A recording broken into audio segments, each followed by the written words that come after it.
country with 280 million people. In terms of GDP, it's the 16th largest country in the world, part of the very elite 1 trillion GDP club.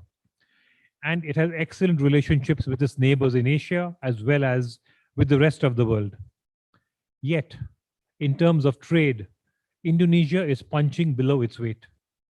In 2019, imports and exports as a percentage of GDP was around 18%, 1/8, which is far lower than the global average of 25%, and far less than some of its neighbors.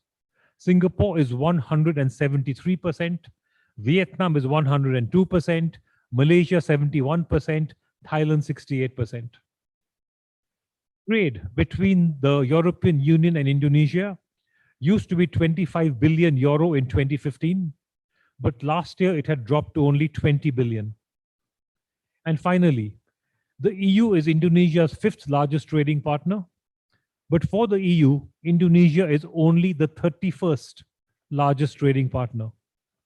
The 4th largest country in the world and the 16th in terms of GDP should not be the 31st largest trading partner for the EU. And that is why we have this star-studded panel to address the issues of what we can do to improve trade flows between Indonesia and Europe. What are the gaps? Which are the low-hanging fruit? Which are the industries that we should be focusing on? And how can e-commerce assist in fostering trade, keeping in mind that Indonesia is home to 1 decacorn and multiple unicorns? So to kick things off, we have a very senior and highly rated member of President Joko Widodo's government to speak to you personally. I can think of very few people who are more qualified to speak to you on this subject, and we're very lucky to have him in our midst. Ladies and gentlemen, I'd like to introduce you to our first speaker, Bapa Mahendra Siregar, Vice Minister for Foreign Affairs. Bapa Mahendra has been in various key government roles for the last 25 years, including being the Indonesian ambassador to the US, Chairman of Indonesia Investment Coordinating Board, BKPM, Vice Minister of Finance, Vice Minister of Trade, and the Deputy Coordinating Minister for Economic Affairs. And now, President Joko Widodo has recently asked Bapa Mahendra to take on the very important responsibility of helping to implement the Omnibus Law. I'm sure all of you have heard of the Omnibus Law. This is arguably the most comprehensive and complex legislation passed in any country in the world in the last few years, with the objective of making it easier for companies to do business in Indonesia. Now that the law has been passed, the even bigger challenge is to implement it. And that is Pa Mahendra's responsibility. But his shoulders are very broad and very strong. Pa Mahendra works out every day, and he's uniquely qualified to take on this challenge for Indonesia. So please welcome the very dynamic and articulate Pa Mahendra to the stage. Pa Mahendra, silakan. Can I please ask the speaker to turn the camera on, please? Thank you, Sumit. I hope you all can hear me. First of all, thank you for all the participants in joining this very important event, and very good afternoon to you all in Jakarta, and very good morning to colleagues and participants in Europe. On this very timely occasion, let me update you on 3 issues. One is on the development on how Indonesia is addressing the pandemic and its impact. The second point is on the update of the economy, the trade, the investment, and overall economic growth. And the last one, I would elaborate a little bit about the Omnibus Law and its implementation, which its formal title is Job Creation Law.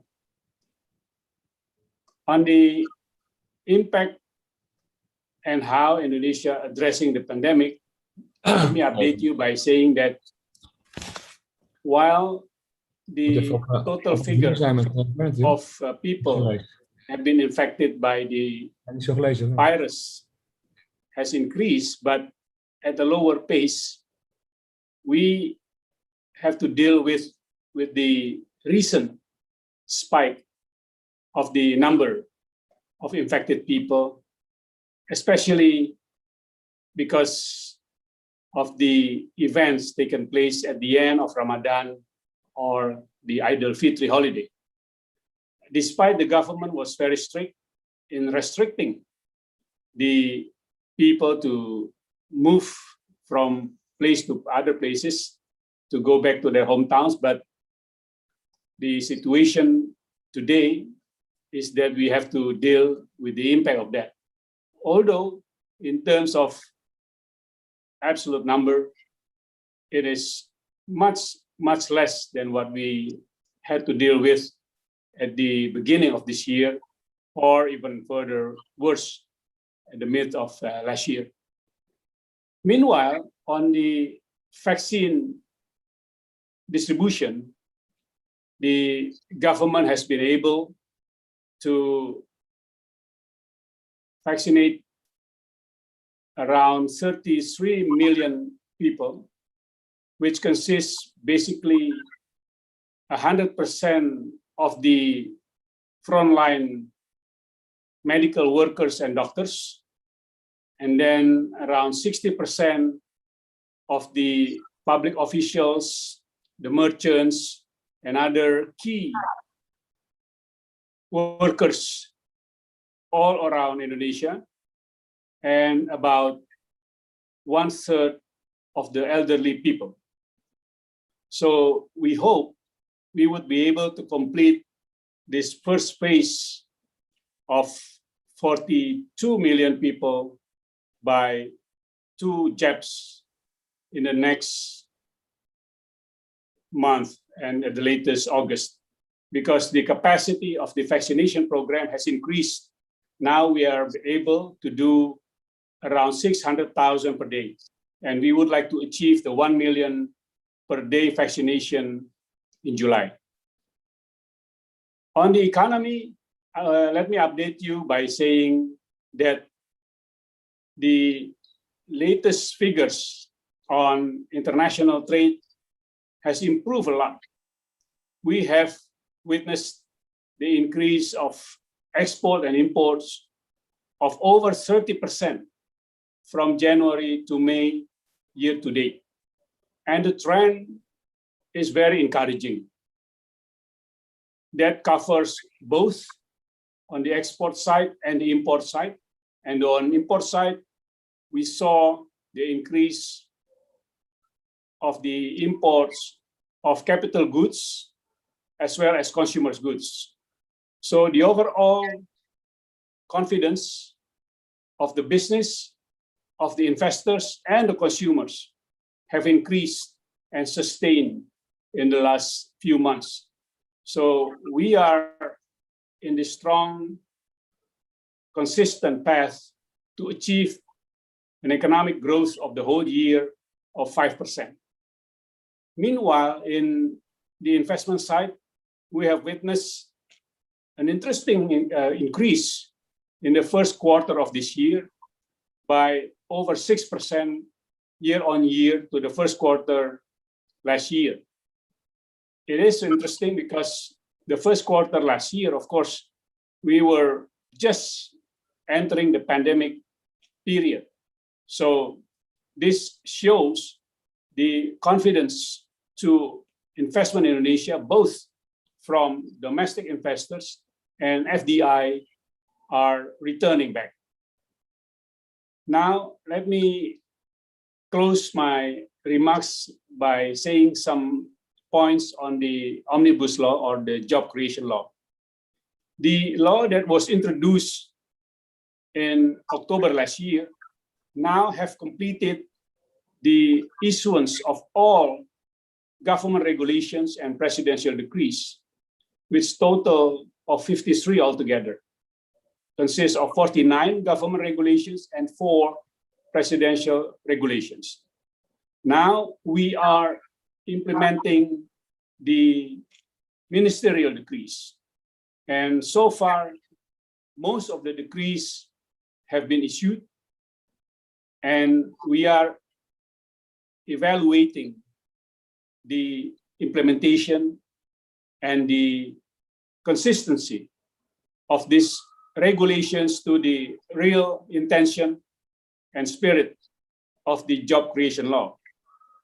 Among others, which I think would be an interest for the participants today, are the one related to the service on one-stop service based on risk system, and then the overall reform of the manpower or industrial relations issue, ranging from the severance payment matter up to the issue of industrial relations. And then regulations related to special economic zone, which are now make Indonesian special economic zones more competitive and attractive for investors, as well as regulations related to several reforms on the taxation and the establishment of the so-called Indonesian Sovereign Wealth Fund, or Indonesian Investment Authority. So these are the elements, and the very clear guidance and direction of the president is that while the legislation is important, the regulations are very key, but the most important thing that it really works to improve Indonesia's investment climate and Indonesia's overall competitiveness in the world, because we are very clear in this difficult situation of the pandemic globally, as well as the slowdown of the economy, that Indonesia wants to make use of the situation, not by wait and see a sense of managing the government, but instead promoting the most historical legal reform that many international institutions classified the job creation law. So we would like to invite all businessmen, investors, and other stakeholders to view what we have done with this job creation law and its implementation. And we would welcome inputs, suggestions, and criticism on many of the implementations that I have mentioned earlier, so that we are sure that these are not only good on paper, but implemented effectively in order to improve Indonesian competitiveness and investment climate. With that, I thank you for joining this event and wish you all a fruitful discussion. Thank you. Oh, Mahindra, thank you very much for your comments. If I can request you to stay on stage for a little bit longer, because we have some questions which have been posed by us to you by the audience. So, Mahindra, I think it's really impressive that despite the COVID, the pandemic situation, that Indonesia has managed to continue its economic growth. So your comments on that have been really, really encouraging. We had a question actually from companies who wanted to know as to how the omnibus law helps businesses and international traders, especially doing business between Europe and Indonesia. But I think you've already answered that in terms of, as you mentioned, special economic zones, the labor incentives which have been carved out, the taxation, the new taxation incentives, and trying to improve Indonesia's overall investment climate. So if I can just ask you one more specific question which has come to us relating to digital infrastructure and logistics. Indonesia is a huge country across thousands of islands. What steps is Indonesia taking to integrate and connect the logistics system through the archipelago and internationally? Do you see any digital transformation of e-logistics to help Indonesia grow international trade? Yes, thank you very much, Sumit, for the question. And I do hope the first question was indirectly answered by my earlier remarks. With regard to the second question, I would like to inform all participants that up to date, we have the so-called national single window, which basically electronic-based or digital-based system to facilitate the exports and imports, so that the process of exports and imports are no longer done by manual, and what was problematic in the past, face-to-face transactions or facilities, but it's all done digitally and automatically. So it's already implemented and it's proven quite effective. Now, that national single window would be integrated with the bigger digital-based platform, which is called the National Logistic Ecosystem. So it's not just the goods to be exported and imported, but the whole services surrounding it, the shipping, the forwarding, the ports, the land transportation. So all will be done within this new ecosystem that will be made also digitally. And for the same reason, it would smoothen, it would accelerate the process system, but at the same time, it would also improve the governance and certainty and transparency. So we are doing that.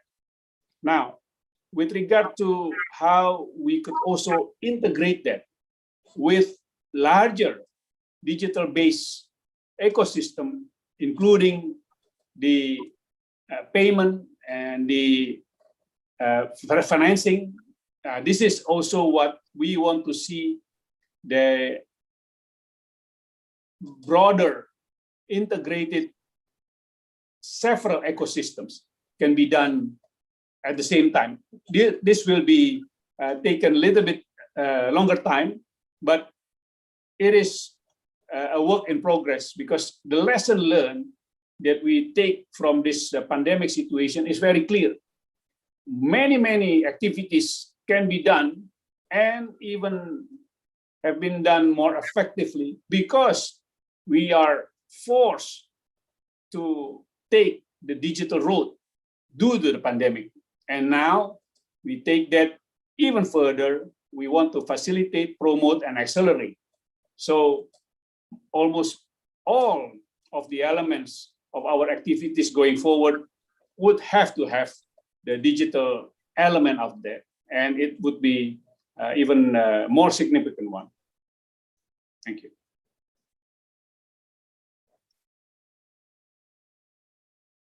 Pak Mahendra, terima kasih banyak. Thank you so much.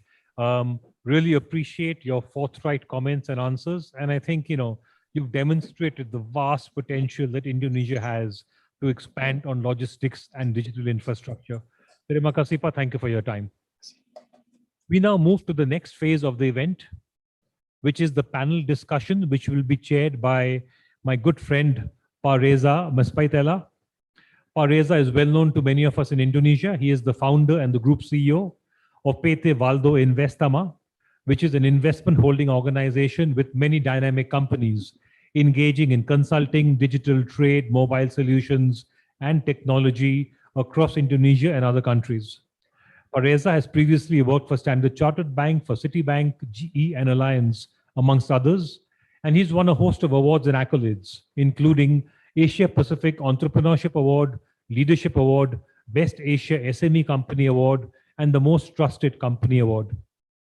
If you have any questions during the panel discussion or any comments, please post them on the group chat, and we will request Pak Reza to address. We also have a very short feedback questionnaire, which will be located under the button polling at the bottom of your screen. If you can please take 20 seconds to complete the survey to help us understand how we can improve such events. You can do so at any time between now till the end of the event. I will now invite Pak Reza to take over the panel discussion. Pak Reza, over to you. Samit, thank you very much for the introduction. Good afternoon, ladies and gentlemen. Welcome to today's event, Indonesia-Europe Trade Forum, with the topic of harnessing trade potential for economic recovery between European Union, and also Indonesia. During this discussion, I will first introduce our panelists that will be representing not only from Indonesia, but also from the European Union. At the same time, also, as will be conducting the dialogue, the discussion, I will also request that the participant during this event, that you can also ask or give suggestion, give inputs in the middle of the discussion, so it can become an interaction between all of us. And with the question and inputs that will be asked by all of you, I will then receive to also give the question, also the suggestion to the panelists. Let me start today by introducing you to Ibu Ms. Shinta Wijaya Kamdani. She is the owner and also the CEO of Sentesa Group.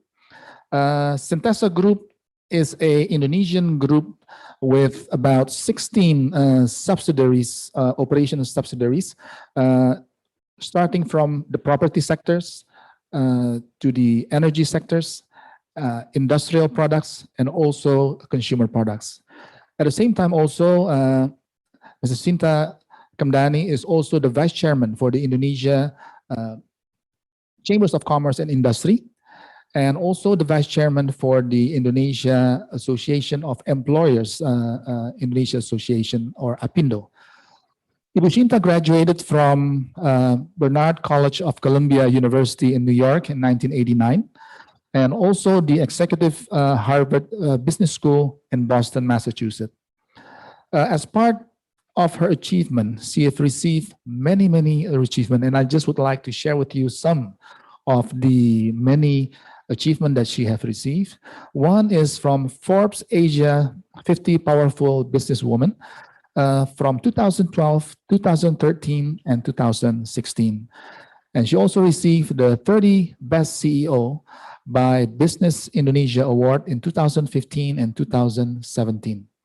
She was also decorated as the commander of the Polar Star by the King Carl XVI Gustav of Sweden, and the commander of the Order of Leopold of Belgium in 2019. She is also awarded as the Woman Entrepreneur of the Year from Asia Corporate Excellence and Sustainable Award just recently. So this is many of the background of Ibu Shinta. Second, will we also be having Mr. Giuseppe Palma, the Secretary General of the National Association of Fish Industry in Rome, Italy. Mr. Giuseppe have also various responsibility as the Secretary General of National Network of Seafood Chef School, the President of Interbranch Organization of the Fishery and Aquaculture Chain in Italy. He also held the directorship of the Wholesale Fish Market in Pozzuoli, Italy. And at the same time, also previously, he was the head of quality, hygiene, and legislation for the fishery product in Rome, Italy. He's graduated from the veterinary medicine at the Faculty of Veterinary Medicine, University of Naples, Federico, Naples, Italy. And from 2013, he has also participated in the many reviews of the Italian Journal of Food Safety. And I would just like to share some of the publication relating to the publication of food security and sustainable in the sea and fishery sectors, publication regarding to the food safety for the nutritional value and sustainability of the fishery activities as just some of the examples. The third panelist would be an entrepreneur, the CEO of Moicor from Spain, Mr. Ignacio Garcia Gimeno. And also second from the Netherlands, the CEO of Van der Lieden Network, Mr. Luc van der Lieden as the CEO. So ladies and gentlemen, this is our 4 panelists that will be here with us. It is sad to say that Mr. Didi Sumedi, who was supposed to be here with us today as the Director General of the National Export Development of the Indonesia Ministry of Trade, has the sudden request from our Ministry of Trade for a meeting. So therefore, he will not be able to come. But I think we have still the great panelists to continue with our discussion today. Ladies and gentlemen, as a start, I will give the floor to Mrs. Sinta Kamdani to give her presentation in regarding to the Indonesia-European trade relationship, but also what are the challenge and opportunity that we can receive from her as the vice chairman of the Chambers of Commerce and Industry of Indonesia, but also at the same time as the businesswoman in Indonesia. Ms. Sinta, the floor is yours. Thank you, Reza. Thank you for this opportunity. I think I would like to perhaps start by giving you also a brief background on what's happening in Indonesia. As you know, many good, although the pandemic has really created the chaos, but I think many also opportunity rise from the pandemic. So I think people always say that let's not let a crisis goes to waste, and we have to really take up the opportunities. So I want to start by presenting to you where we are today. So Indonesia, I think, suffered the first recession since the Asia financial crisis in '98 due to the COVID-19. In 2020, as the country has struggled to contain the pandemic outbreak, Indonesia growth fell from minus 5.332% and 3.49% in the second and third quarter of the year, making Indonesia officially in technical recession, like the most of the world. By quarter one, 2021, Indonesia GDP is still a year-on-year contraction with growth of minus 0.74%. Although overall is under expectation, this still represent a movement, an improvement from the 2.19% contraction at the end of the final quarter 2020. The confidence to perform economic activities, I think, has been steadily increasing since March 2021, when the trend of pandemic outbreak is showing a significant downward trend. Indonesia government also imposed a readjusted local lockdown to control the pandemic, what we call the People's Mobility Limitation Measure on a village scale, or what we call a provincial scale, PPKA micro. And there is a minimum constraint for economic activities in areas in which pandemic outbreak is not as severe. The measure is supported by the steadily increased vaccine rollout. I think this is the good news. Today, I just had a meeting with the Minister of Health, and we have vaccinated for the first time over 600,000 people in Indonesia in one day. So this is actually good news as far as the vaccination rollout is concerned. And we and Chamber of Commerce and Industry, Kadin, also has started what we call the self-funded vaccine, or the vaccine gotong royong, and that's also have rolled out as part of the vaccination progress. Proof of stable increase in confidence to do economic activity is shown in the Indonesia PMI and Consumer Confidence Index. I think according to the Bank Indonesia Consumer Survey, Indonesia Confidence Index to expand consumption has been pessimistic since March 2020, but is back to optimistic in April 2021 and getting stronger in May 2021.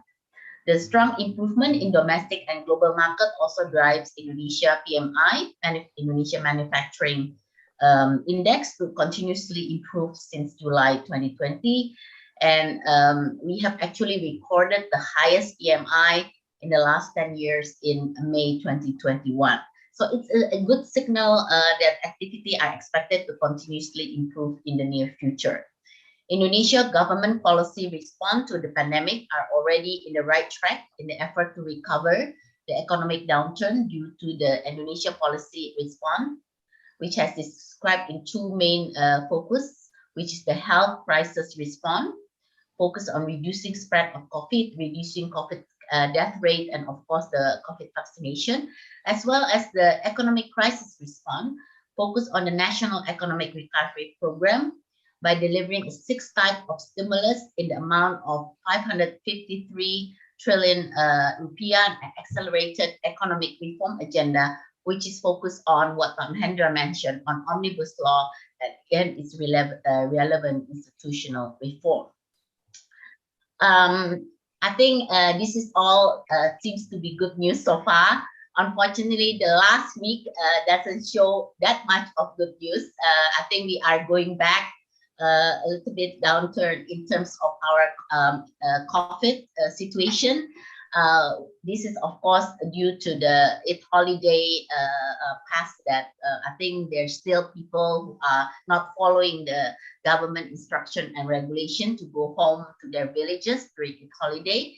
After the Eid holiday, so this is something now that the government is also taking restricted measures and more cautious measures in order for us to get out again from this situation.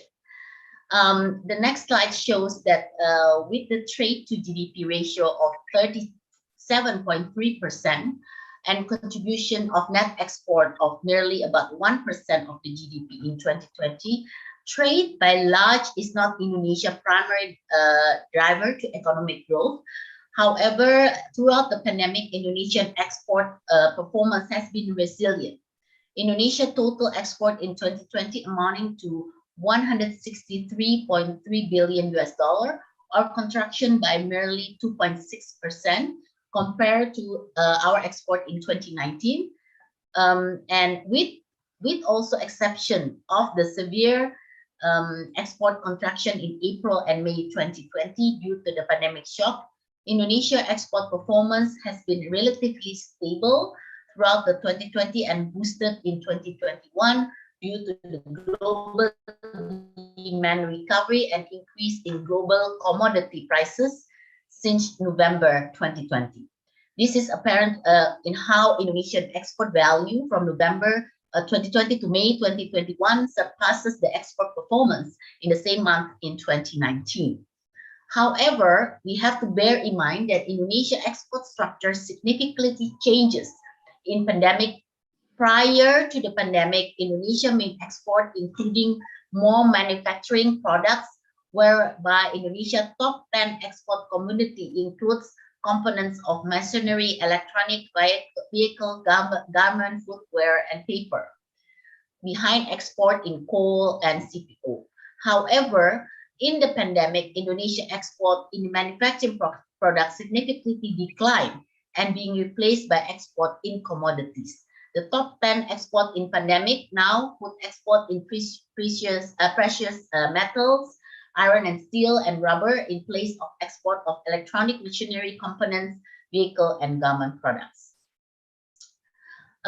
In the next slide, we can see that the bilateral trade in goods between the EU and Indonesia amounted to 20.6 billion euro in 2020, with EU export to Indonesia worth 7.2 billion euro, and EU import from Indonesia 13.3 billion euro. Overall, the contraction in Indonesia import from EU is greater, 20.6% contraction in 2020 compared to 2019, and then contraction in Indonesia export to EU, 2.2% contraction in 2020 as Indonesia import from EU are dominated by capital goods and import materials for manufacturing, so machinery, optical products, chemical, heavy equipment, etc. Meanwhile, Indonesia export to EU are quite stable as due to the mix of export in raw commodities and manufacturing products. To improve the resilience and fostering the growth of Indonesia-EU trade, Indonesia needs to diversify the bilateral trade by tapping the many, we can see here on the slide, untapped export potential. So if you see this on the slide, we can see many of the Indonesia products that we export to EU. that are still much beyond the potential that we actually can achieve. So this is our homework in Indonesia, how to increase some of this export based on the potential that we can still have. And I think on the right side, you can also see here that diversification to spices export can be one of the options. So according to the UN ITC export potential map, Indonesia has an export potential in spices to EU and Western European country up to 245.5 million US dollar, with an untapped export potential of about 124.6 million US dollar. Furthermore, we found that in the past 6 years, the EU imported between 18 to 19 billion of coffee, tea, and spices per annum from the world, including its intra-regional trade. Unfortunately, Indonesia only ranked as the 18th supplier in the market, with a market share in 2023 only 1.56%. So, ladies and gentlemen, this is just an example, but still very, very small. This is a declining market share, as in 2016, Indonesia market share in EU coffee, tea, and spices market is at 2.38%. Although more comprehensive research needs to be done to figure out the exact cause of Indonesia declining market share in the spices, we suspect that the lack of product quality, competitiveness might be the culprit, as the EU is tightening its sanitary and phytosanitary requirements on spices product in the past 5 years by lowering the tolerance to substances which are considered as contaminants in the agriculture products, or we call the HACCP standard. Although the said contaminants are generated naturally in farming or cultivating process, moreover, the EU is also adapting the farm to fork approach in its agriculture policy. We've been talking about sustainability and green products, which emphasize the supply chain traceability. So the consumer in EU may know even when they are imported from the developing countries. This will need a serious education and empowerment for Indonesia farmers so that they can comply to the new trade policy notions in EU. As an example, in 2019, the EU issued regulations EU 2019-1793, which lowered the tolerance of aflatoxin in imported nutmeg from Indonesia. This could potentially decrease the export value of nutmeg from Maluku in the future if exporters and farmers are not aware or educated on how to control the amount of aflatoxin in the nutmegs that Indonesia export to EU. This is just giving you a flavor of example, since this is, I think, a big potential for Indonesia to look at as far as the products concerned. Now, the celebration of the 500th circumnavigation is a momentous global voyage, marking a long-standing position of Maluku position in global trade of spices. It can be, and this is what we are celebrating, I assume, today. It can be a good moment to rediscover the potential trade again between the two parties. To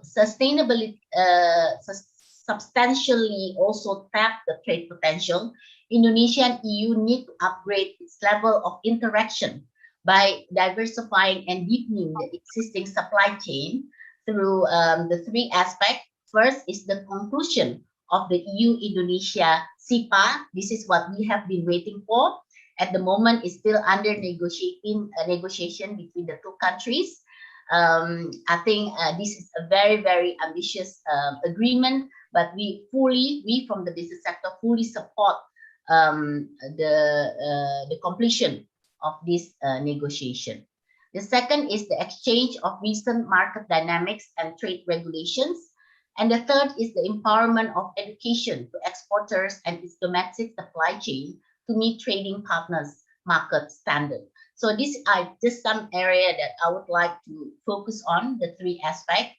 And we can discuss much on the specific things. But I think the trade agreements is not just about trade, but also about bringing in more investors from EU. So this is also something that we are very much looking forward.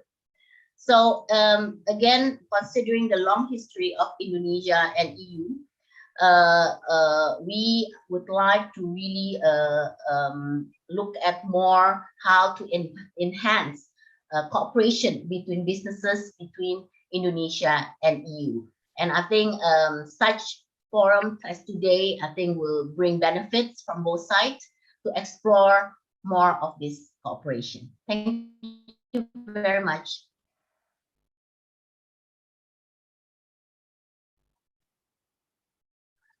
Thank you very much, Ms. Chinta, for the incredible presentation.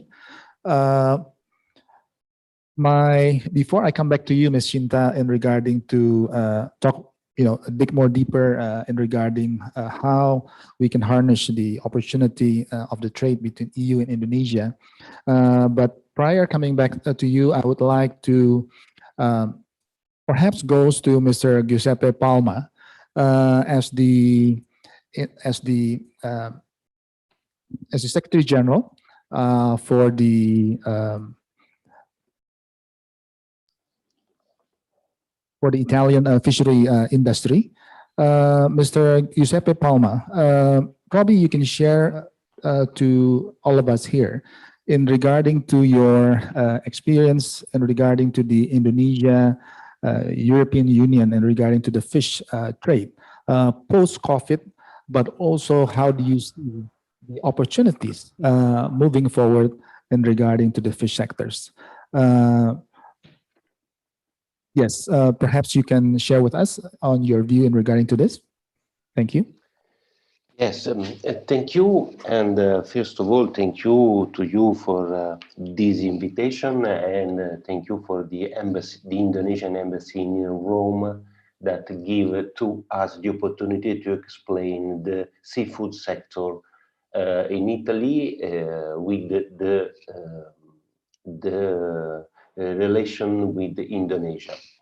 I have some slide that about the association, but I go fast on this slide. Assoitica bring together a lot of company, Italian company. We have much more 120 companies that generate 7 billion of turnover. Our company import, export, distribute, process, and sell the seafood product. We give a lot of services to our company because we assist the company to buy the fish and to sell the fish, to process the fish in the right of the food law. And usually we speak with the company that works in third country, especially with the company that works in the Indian Ocean. In fact, we have a good connection with the RIM association that brings together all the countries that work on the Indian Ocean. We have a lot of collaboration, especially with the scientific system, with the university and with the official laboratory of the Ministry of Health in Italy. And we are the only one association that have in Italy that have a partnership with the Globefish FAO. So, you say in my presentation, I am the president of the only one interbranch organization in Italy.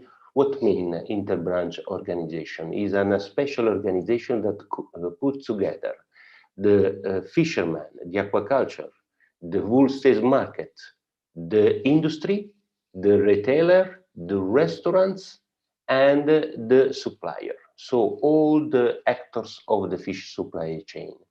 I am the general secretary of the network of School of Chef in Italy, especially topics with the topics especially on the fish. And this year we organized the first fair, digital fair for the seafood sector. In our fair, digital fair, we put together all the fish, cod, shrimp, aquaculture, salmon, all the fish. So for me, this is the slide most important and important for your country. You know that Europe and Italy are an importer of fish. We don't have the fish that our consumer, European and Italian consumer, want to eat.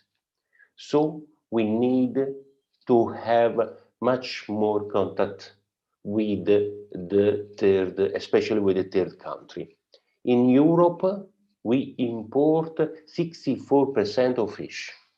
In Italy, we import 77 fish from the other country.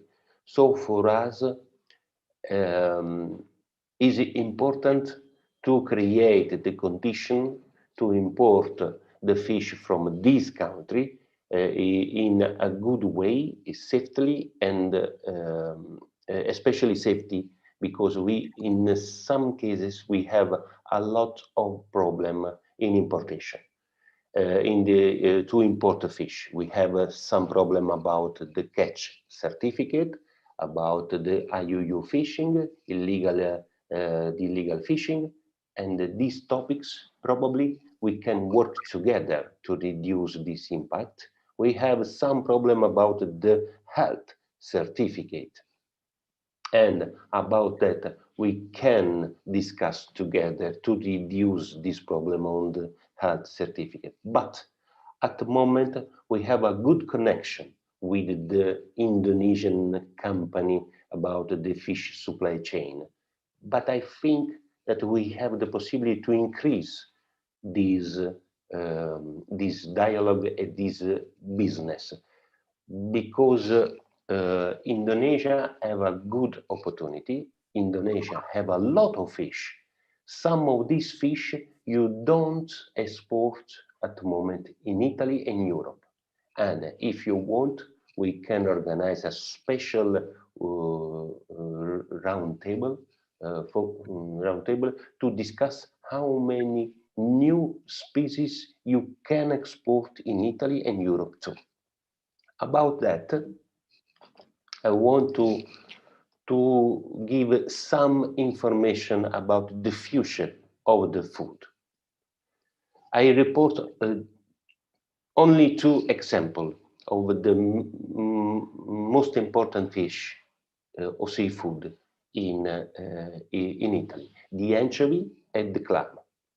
If we work together to increase, to innovate the fish supply chain with a new product, with a new receipt of product, with a new packaging, we probably have a lot of chance to create a new business from Indonesia to Italian company and European company. And about that, we focus our activity on these topics. First of all, import fish from other country, respect the European law, diversify is speak with the consumer about a different species that we can sell and probably we can import from Indonesia. Custom control, especially about the duty to encourage the exportation from of the Indonesian exporter and import from Italian company, and create a special activity of communication to the consumer to explain the seafood from Indonesia. In fact, we create at the moment a standard of Asoetica, an agreement with the association in 3 countries. We have some agreements with this association. We create the network of official research laboratories. We have a network of school of chefs. We have at the moment the fish nutritional database that probably from at the end of this month of June, we have a special protocol with the Italian Ministry of Health that approve this fish nutritional database. And we want to stimulate commercial exchange and business. In fact, we have an example. A few months ago, a company need to buy crabs from different species from third country. We discuss and we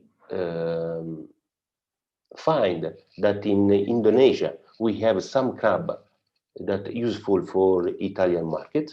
So we ask to embassy, the Indonesian embassy in Rome, to find some Indonesian company about the crab.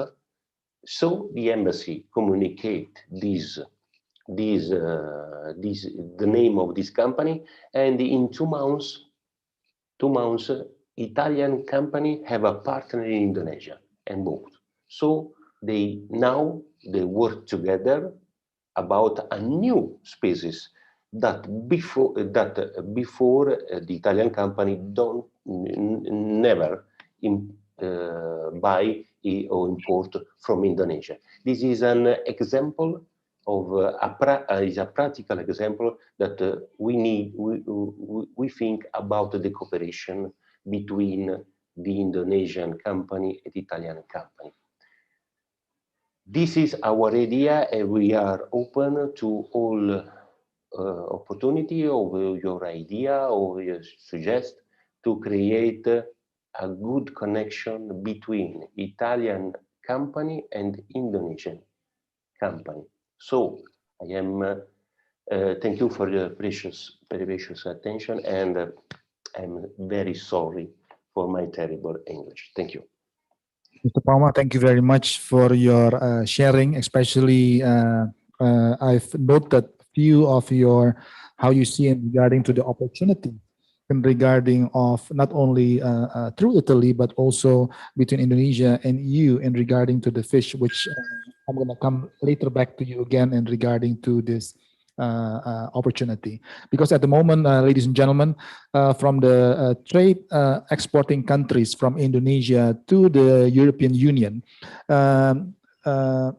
Italy is the number 6 biggest importer of Indonesia fishery and fish products. Now, ladies and gentlemen, I would like to invite next Mr. Ignacio Garcia Di Meno. He has also many years of experience in regarding to the trade between Indonesia and Spain in regarding to the furniture industry. Mr. Ignacio, we would like to hear from you in regarding to your experience, the post-COVID, but also with the present opportunities that we see ahead. How is your forward thinking in regarding to this opportunity of harnessing our trade potential between not only Spain, but also EU and Indonesia? Mr. Ignacio, I invite you to share your experience. Thank you.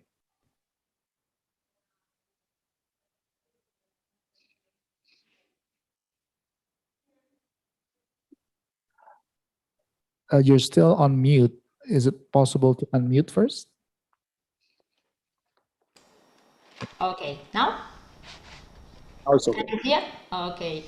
I talk in the name of Mr. Ignacio. My name is Nuria. Okay. As an importers of furniture and decorative items, we would like to make a brief summary of our history at Business Access in Indonesia.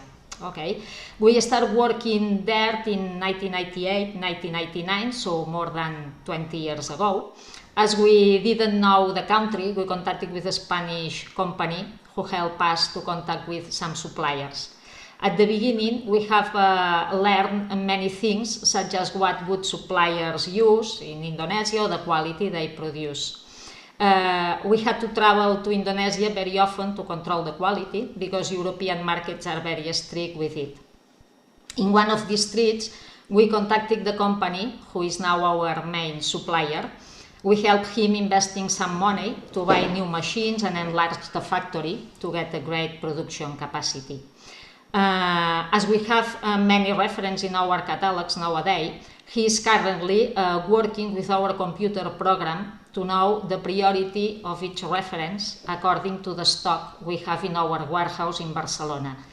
Is this way we always receive the reference that we need the most. Being able to work like this, it's a real great success for us. However, we are also working with many other suppliers scattered through the country. We have a commercial office in Solo, where our staff talk to suppliers, check product quality, and collect all orders to be loaded into containers. So the experience in general has been good. Indonesian people are very hospitable and easy to deal with. Despite this, along these years, we have had obviously some problems, which we have been solving little by little. Nowadays, we are importing 6 or 7 containers each month, and we are selling the furniture around Europe. So we are very happy with the results in this country. So that's all. Thank you for your attention. Thank you. for your sharing in regarding to the your experience to trade with Indonesia, especially in the furniture. So you still see the big potential, yeah, on the furniture industry export or import between Indonesia to Spain or through Spain. Well, the potential, well, for us, it's very important because the 80 or 90% of our import is in Indonesia. So the other 10 or 50% in other countries. So for us, the country is very important. We have our main supplier that we help, as I told you, we help him to have a good factory and to have an European mentality about the finishing, about the quality, about everything. And so for us, it's the main country for our business is Indonesia. Looking forward for the continuous cooperation between. Sure, sure. Thank you. Next with us, we have here Mr. Luc van der Lieden. He's the CEO of Van der Lieden Manwork Netherlands. Good afternoon, Mr. Luc. As I'm aware, your company is in the area of the wood product manufacturing, and then has been for some years that you have also built the connection of trade regarding to the industry sector between Indonesia and the Netherlands. Perhaps you may share with us some of your experience pre-COVID, but also how do you see the opportunities forward during this pandemic, but also moving forward, Mr. Van der Lieden. Okay, thank you for inviting me to say something in the quite special group. Thank you very much, all. And first, very short thing about myself. I'm the 4th generation in a family company. We already dealing with baskets and natural materials for more than 100 years. Last 30 years, we worked very intensive together with Indonesia. And since the last 10 years, we got our own company in Cirebon. and also a big joint venture we got in Surabaya in Indonesia. We also got some small joint ventures in Bali and also in Lombok. And we're making mainly we make baskets in Indonesia, and we also export from Indonesia. So we export to Europe to my own company in the Netherlands, but we also ship out from Indonesia directly to customers all over the world. So we ship to Australia, United States, China, Russia, Africa, everywhere. And what's the difference in our company is that I think we're quite special in what we're doing. I think we're selling to all over the world, but especially our own designs. And we can see they're coming back everywhere in the world now. The good thing about Indonesia is that we love to work together with the people, because all of them, they work with their heart, and we also give the same model as the speaker before me. We also give them the model of like a Dutch company. That means we also arrange pension for all my people, and we also support the schools where the lowest paid people of my company are the children going to school. We are really supporting them with goods always, and every year we try to do some more schools than last year before. Opportunity pre-COVID and after COVID. I think pre-COVID business was going really well already, and after COVID we expired that people stay home, and not only in Holland or all over the world, people stay at home. So that means that they have to make it more cozy in their own environment, and that's what we're selling. So we're selling things that they can complement in their own area, and so we can see the demand of rattan in big figures is really increasing quite hard, and still going on, because people make it very nice in the terrace, inside their home, outside their home, and yeah, we can see the even on the e-commerce side is your question. I think on all facts and all things we are dealing with mainly customers all over the world, and we can see the good mix also. We're dealing with retailers, we're dealing with e-retail, and but especially we are, yeah, I think it's going happily. It's going really well, and it's all because of the good relationship with Indonesian people. It's all based on trust. It's based on reliability, and from our company and also from the Indonesian companies. I always feel as a warm butt when I'm entering Indonesia. Happily, I'm allowed to travel again, even with some quarantine rules in Indonesia. But anyway, it's still working. And what means for the visa, I want to thank you warmly. The support of the Indonesian government, and they let me inside Indonesia as the Dutch embassy, as the Indonesian embassy in Jakarta, and Visa Bureau. So yeah, I think we're quite happy, and we love to work together. Thank you very much. Thank you very much, Mr. Luke. Very interesting.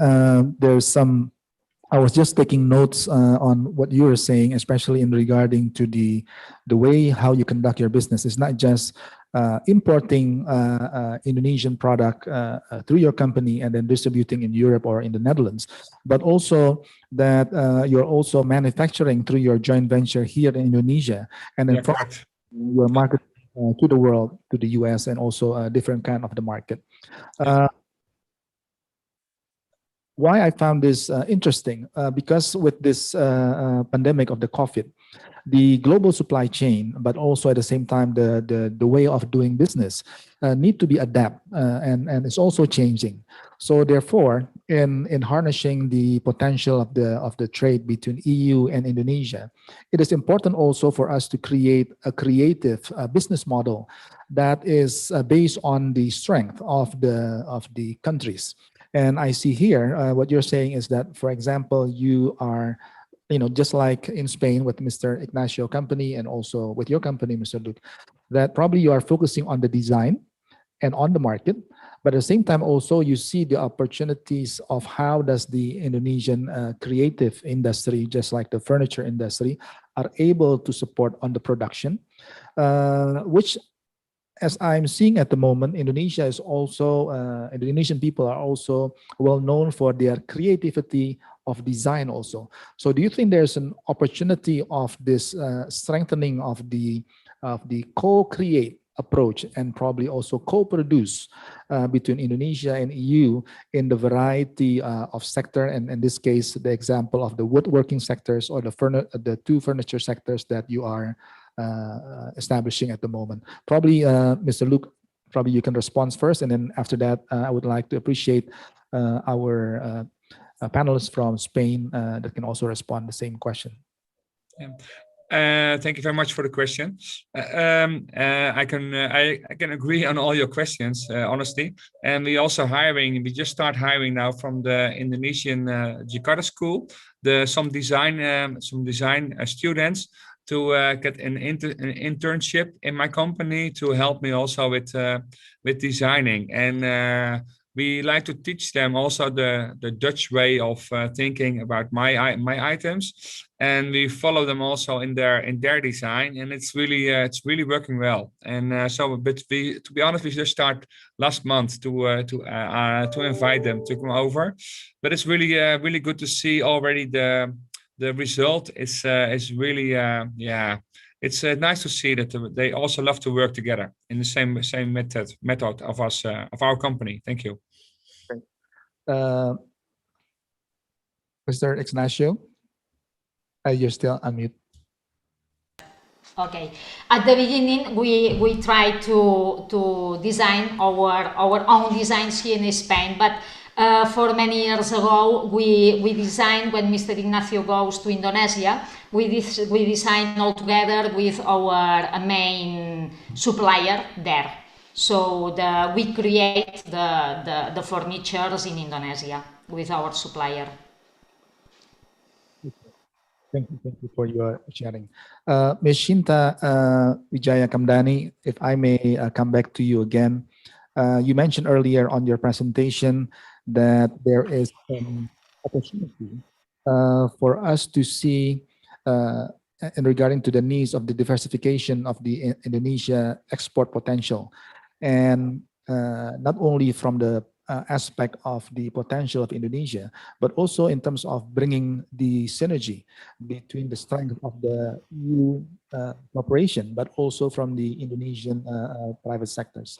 What is your view in regarding to this co-create, co-produce, to create values, and also probably that we can together take part in the global supply chain, which is now is changing, that probably Indonesia and EU can participate on the new model of doing business, the co-create, co-produce, to support the global supply chain, where Indonesia can also be part of the producing.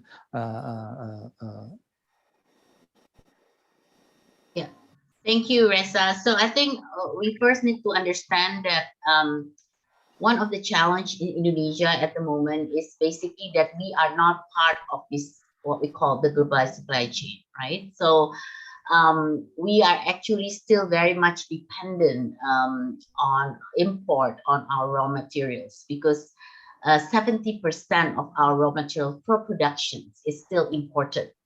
And this is really why it's very challenging for Indonesia to be able to be competitive, because obviously, you know, if we look at our neighboring countries, they are not as heavily reliant, you know, when we talk about Vietnam and so forth, you know, they have the industrialization, I think, has picked up much faster than we do. So one of the homework that Indonesia needs to do is obviously look at the industrialization on what we need to do on development of our upstream as well as our downstream industry. So we've been talking a lot of downstream industry because we don't want to just have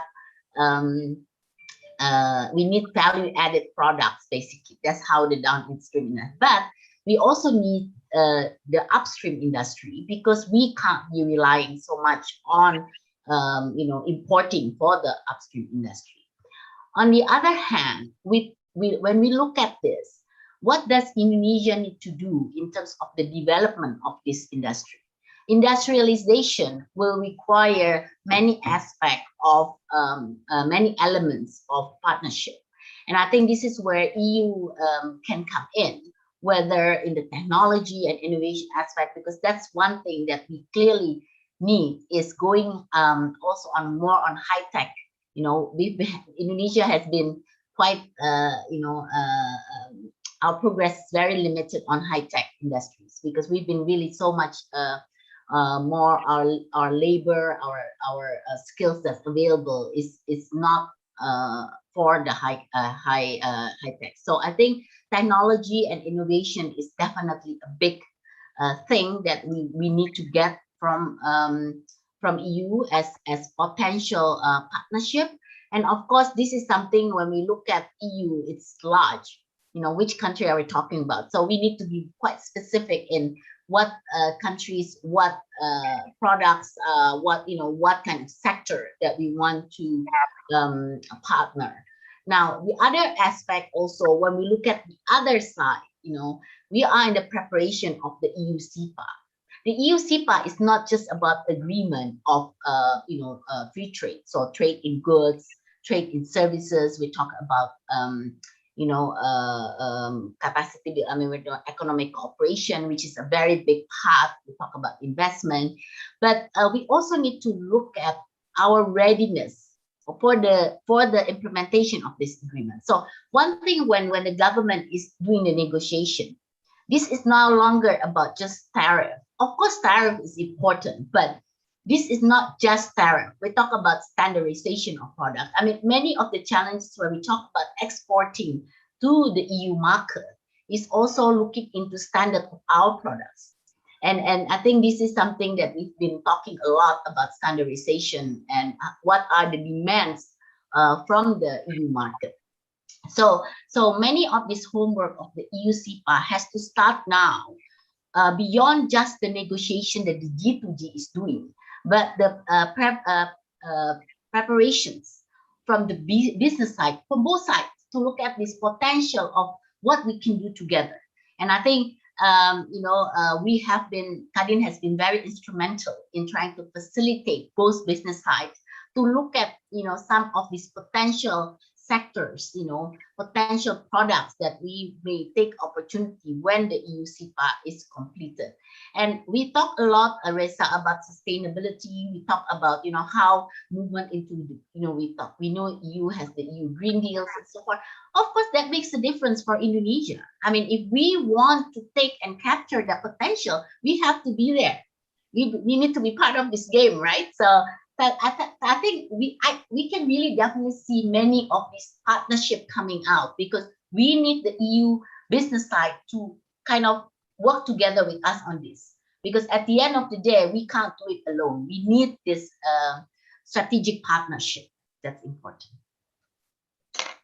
Thank you very much, Ibu Shinta, Ms. Shinta, in regarding to your explanation. Ladies and gentlemen, with the sharing of Mr. Luke and also Mr. Ignacio from the way they conduct their business post-COVID and also the present situation, and also the sharing of Ms. Shinta just now, I just would like to bring to attention to all of you that there is a potential of the synergy between us together, between EU and the Indonesian companies.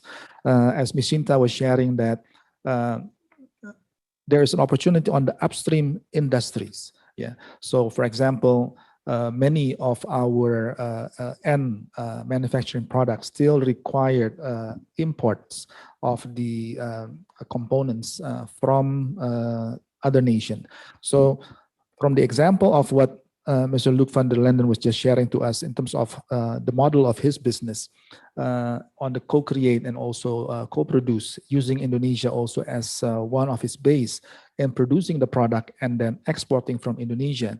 And this is also probably an opportunity for all of us in terms of strengthening the upstream industry of Indonesia, but also in terms of the synergy of the co-create and also co-produce between our two region and country. Before I continue on this dialogue today, there is, Ms. Shinta, a question from our European participant. I will start first with a question from Mr. Johan Lubebakker. He was asking about, is there any strategy to fight the high export container freight rates from Indonesia to Europe?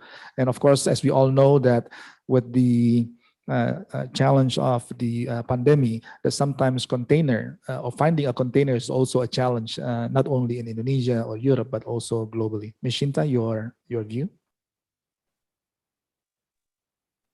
Okay, I'm not very clear on the questions, but I think when we talk about a container, we talk about a cost of the container that's obviously very high. And the problem is if we want subsidy from the government, obviously it's going to be a heavy burden, and I don't think the government will be able to do it. But I don't think this export, when we talk about container, I think it's more also about the efficiency in terms of the economic of scales that we can utilize most of this volume of the container base. So I think the policy of the government, I think at this moment is pretty clear. Our problems is not really, it's really more of the actual availability, because our export and import is not in the same wavelength. So basically, one over or the other, and thus we are not able to fully utilize the container that's available for both export and import. So I think we talk a lot about during COVID that there's a big scarcity of a container. Actually, it's not really scarcity, but because we have a big crisis in terms of the export and import gap, that we also have a difficulty in fulfilling the volume that's required in order for us to have the containers available. So this is really something that I think the government has been looking at. But I think we talked before about subsidy also from the government on this, but I don't think that's something that's feasible at this point. Yes, thank you very much, Ms. Sinta. Dear panelists, we will go to the next question. As you know all, I will probably start with you, Mr. Palma, and then probably continue to Mr. Ignacio and also Mr. Luke. As you know, and then also Ms. Sinta Kamdani, as you know, in this era of digital economy, with the present situation, of course, the COVID pandemic have accelerated the use of digitization or digital technology in driving the digital economy movement globally. How do you see the use of the cross-border e-commerce to advance the trade between Indonesia and Europe in speeding up the rebound of our trade volume, but also in penetrating the market deeper directly to the end user, whether it be through the model of the B2B2C, or usually the digital tech platform can also do the direct B2C for the various product. That can be on the fishery, could be in the home decor segment, and also food and beverage, and also, of course, many other sectors. Appreciate your view from the panelists in regarding to this cross-border e-commerce platform or digital tech. Mr. Palma, I know you mentioned earlier on the digital. Yes, thank you for your question. In my slide, I speak about the innovation of a fish supply chain. The innovation is new product, new packaging, and new system to sell. The e-commerce aspect for us is very important, but we have a problem: the shelf life of the product and the temperature of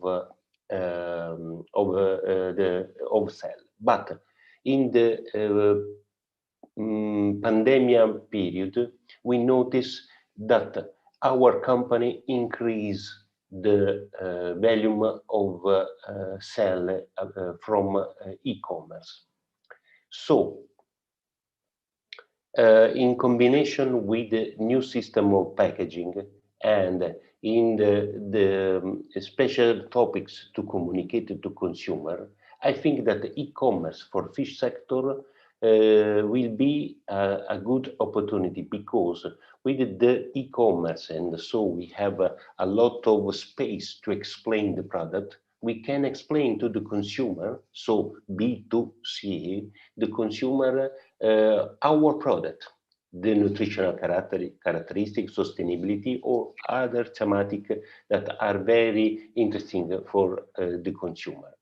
E-commerce for fish sector have some problem, but we can solve this problem. The problem is shelf life and the temperature. I think a good opportunity for canned fish. We increase a lot the selling of canned fish with the e-commerce, but we have some experiences for fresh food, fresh or frozen food about the e-commerce.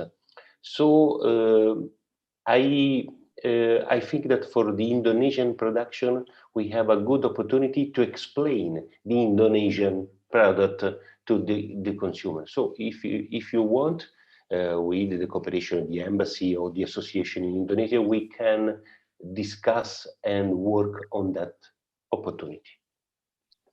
Thank you, Mr. Palma, for your response. The pointers that you mentioned, that e-commerce is great, it's an opportunity. It is important to ensure on the new system of packaging, because this is a direct trade. Second is also to ensure the fish quality in regarding to the temperature, the handling process, but also the packaging as one of the important criteria.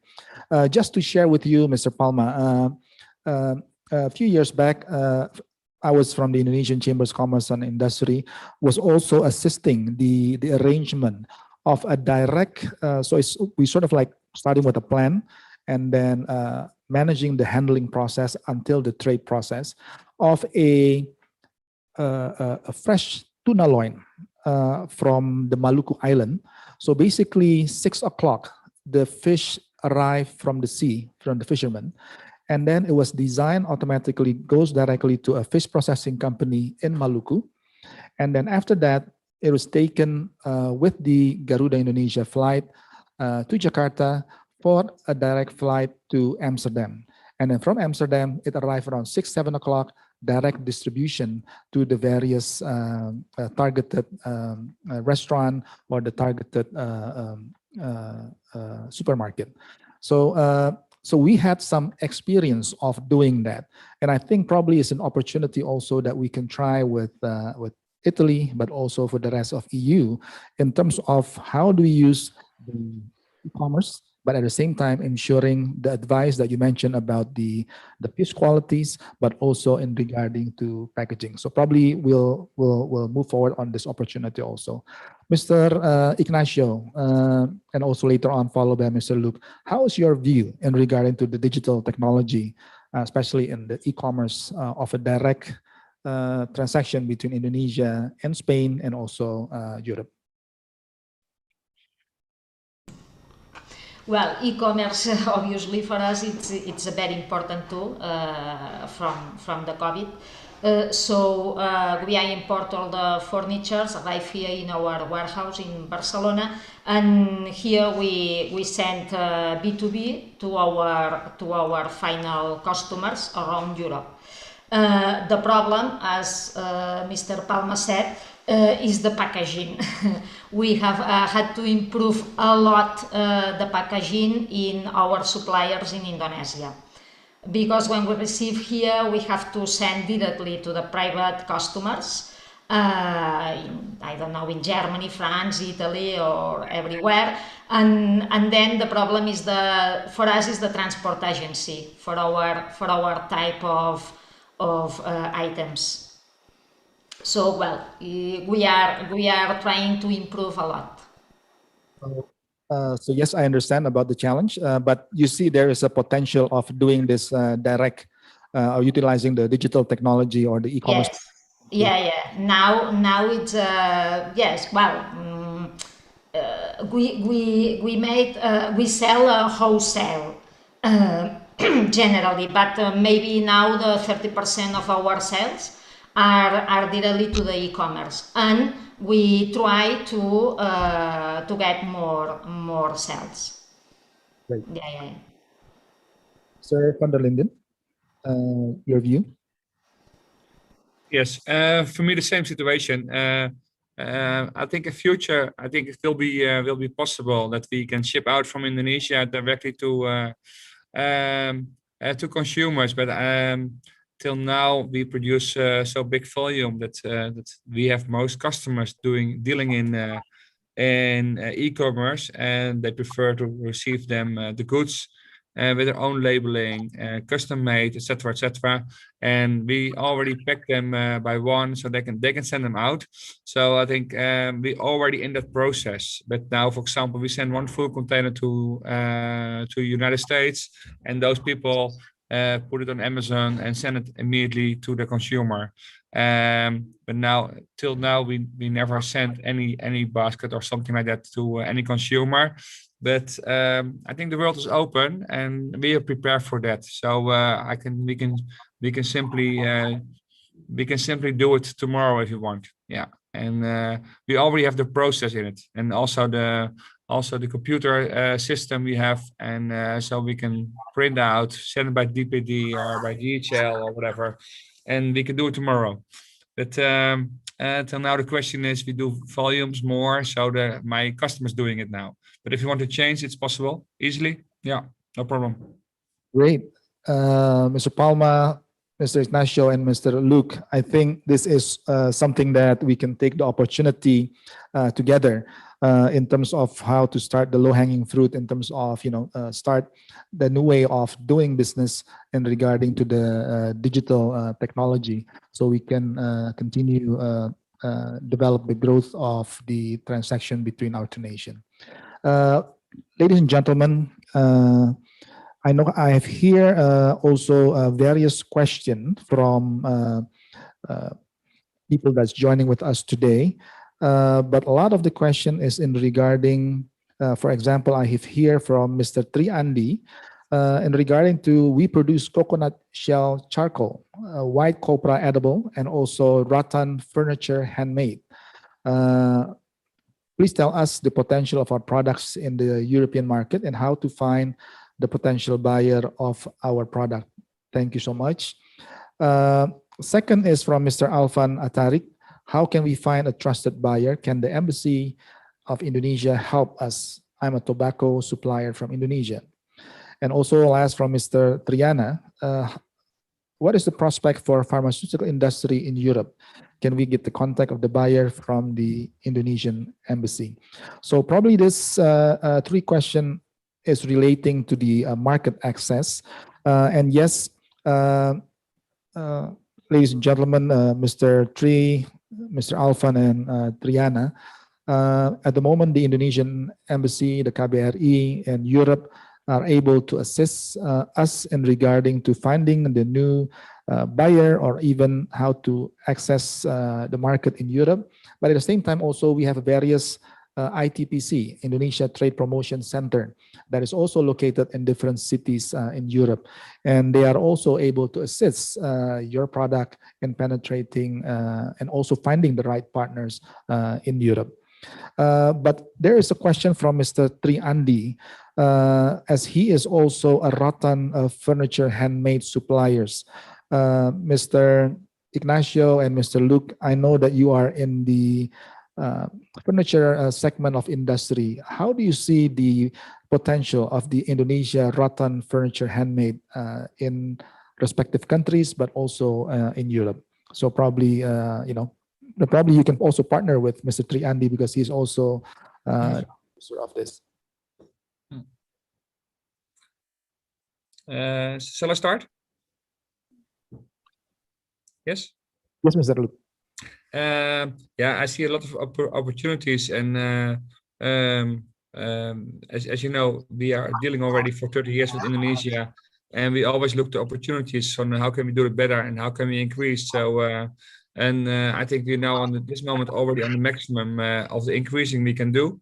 But we still teach also younger people now in Indonesia to go in that market and to try to make furniture, etc. And I think that's my biggest challenge at the moment, to get good workers in Indonesia. Okay. It's not the demand of selling; it's more the demand of the people who still likes the job and likes to get exercised in making furniture, etc. Yeah. So there's opportunity in training and development of the. Correct. Yes. Yeah. Okay, Mr. Ignacio. Well, more or less the same as Mr. Luke has said, but we are working with this kind of items. So we have a catalog we are selling, and well, the potential is good. So for the market, it's okay. Well, we have our suppliers that they are building our items, and we sell. So the potential is good.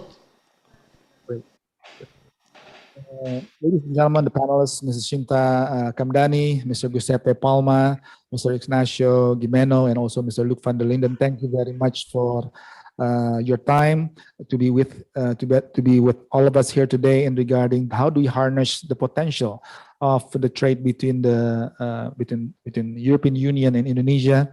After all, actually we've been probably the oldest trading partners.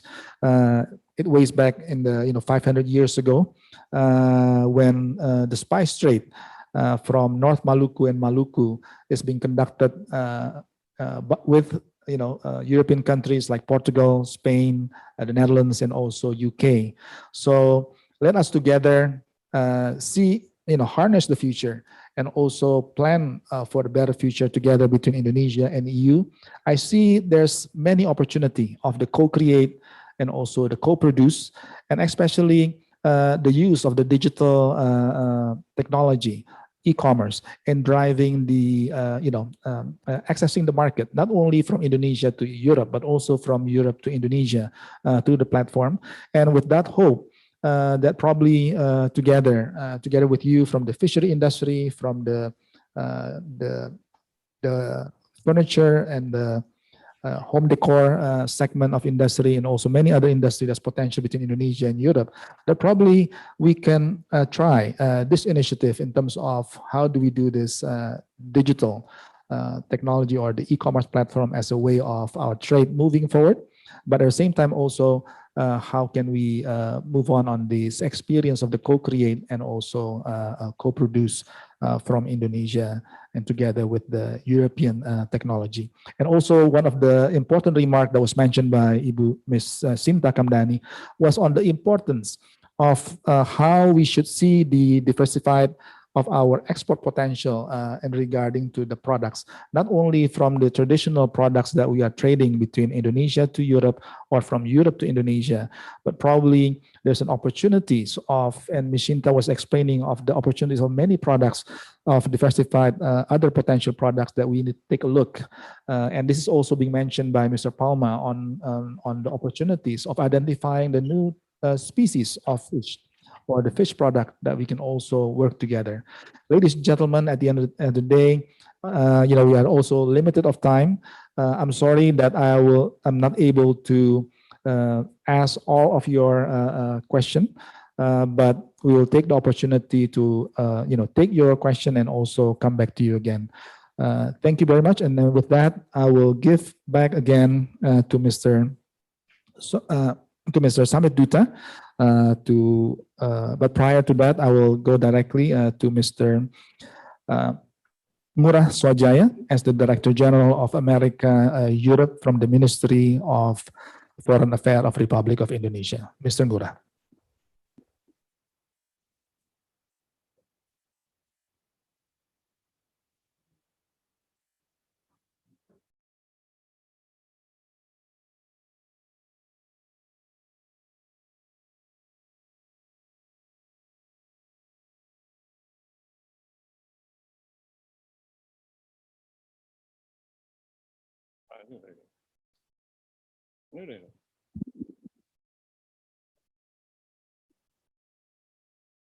Thank you very much, Pak Reza. Your Excellency, Pak Mahendra Siregar, the Vice Minister for Foreign Affairs, distinguished panelists, government representative, participants, company executive from western and also southern part of Europe, ladies and gentlemen. It's been a very interesting deliberations in the middle of this pandemic. Thanks to the technology that we have, then we are able to still interact between each other and also exchange views and exchange informations on how we will be able to promote the economic cooperations between Indonesia and the European countries. Certainly now we are at the end of this Indonesia-Europe Trade Forum. As part of the Indonesia is Open for Business that is being organized since the beginning of this year. This virtual platform to facilitate interactions and also one-on-one business meeting utilizing the digital platform that is being utilized during this pandemic. Over the past 90 minutes, more than 90 minutes, I've followed the interesting exchanges and discussion on business potentials between Indonesia entrepreneurs as well as their counterparts in Europe. I hope that this session will provide you with a clearer picture and a better understanding on the vast potentials and also great opportunities that you may wish to consider in expanding your business in as well as with Indonesia. This also includes Indonesia's business expansion in your respective countries. I'm glad that this session will be followed through with a more personalized one-on-one business meetings involving Indonesian companies representative and their European partners and counterparts. The key message taken from this event today is that, of course, certainly Indonesia is on track for a robust economic recovery efforts. Comprehensive and major reforms to improve ease of doing business has already been elaborated by Vice Minister Mahendra Siregar before. And also we have seen during the pandemic even a strong export performance as well as also an increasing intention for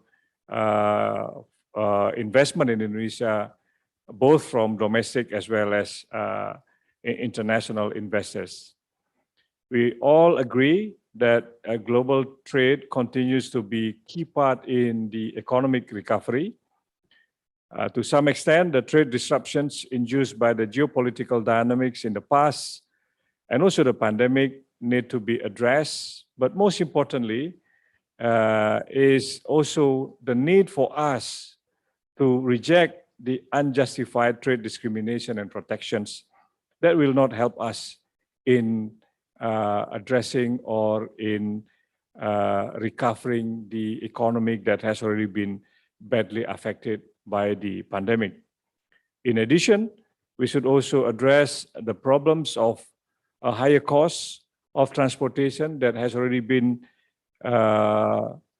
voiced by many of our exporters also in Indonesia, including also the scarcity of the empty containers. I think this because the load is not as in the pre-pandemic level, of course, then the cost is becoming very high. And that is the reason why I think we need to utilize opportunities like this to keep us talking to each other, as well as keep posing your questions in order to really increase the business potential between Indonesia and the countries in Europe. Obviously, there are huge untapped trade opportunity available, considering the low market shares, of our respective export products. And also, despite the pandemic, we should start utilizing this unique momentum to turn the potential into really concrete business transactions. Indonesia is always ready to serve European market with commodities and manufacturing products from Indonesia. Indonesia, as the center of East and Southeast Asia regional economic integration, is offering vast potential, and we are in the center of that growing potential, while Europe also has a significant potentials that we could also utilize. And therefore, we should strive to make Indonesia as an important part of diversified global supply chains for European industries, especially here in the region. I would like to reaffirm our readiness to work and facilitate your business and also your intention to expand and also looking for concrete business opportunities here in Indonesia. Let me thank many businesses, importers, distributors that has been working hand in hand with us and also putting their confidence and trust to Indonesian products and making them also available to consumers in Europe. Before concluding, allow me to extend my sincere gratitude to you for making your time available to participate and join us in this today's event. Although we are meeting each other virtually, I hope that sooner rather than later, we would also be able to see each other in person. To conclude, let me thank the Vice Minister, the panelists, the moderators for our today's session, our colleague from the Ministry of Trade, from the Chamber of Commerce, our good friend Ibu Sinta Kamdani, the regional government, the Indonesian embassies and also missions, consul generals in Western as well as Southern European countries, and all of the institutions involved in making this event possible. Let me remind you to address your further questions via email address which is shown in the screen now. We also would like to thank you for participating in a small survey by clicking on the pulse button in your screen to provide us with feedback, so as to ensure us a more effective and better quality events in our next session. I hope that our conversation today be as valuable as for you as it is also for us. We will keep you informed and updated on the follow-up sessions throughout this year, and will focus on particular sectors and priorities for both trade as well as foreign investment in Indonesia. Last but not the least, of course, I would also like to thank the organizing committee who have made the event possible and also smooth running despite some challenges that we are facing. I wish you all, as always, not only a pleasant day, but also healthy as well as safe during this difficult situation, and also look forward to seeing you again, either virtually or in Indonesia or in your respective countries. Thank you once again, and please stay safe and healthy. Thank you very much.